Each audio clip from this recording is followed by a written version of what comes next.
அந்த டைமில் நான் வந்து எனக்கு ஹீரோயினாக தான் பண்ணணும்னு சொல்லி நான் வெயிட் பண்ணியிருந்தா கண்டிப்பாக நான் இப்போ உங்கள் முன்னாடி இப்படி ஒரு ரெகனைசேஷன் கிடச்சி இப்படி இருந்திருக்க மாட்டேன்னு எனக்கு தோணுது. Because after delivery I gain so much wait.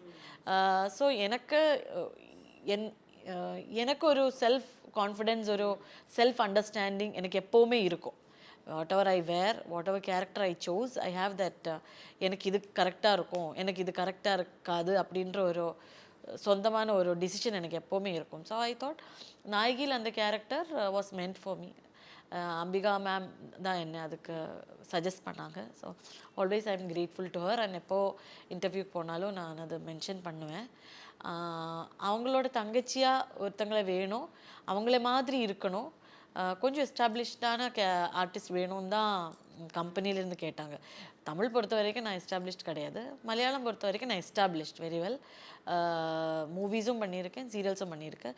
I acted as Ambika amma's daughter. So அப்படி தான் அவங்க என்னை சஜஸ்ட் பண்ணாங்க.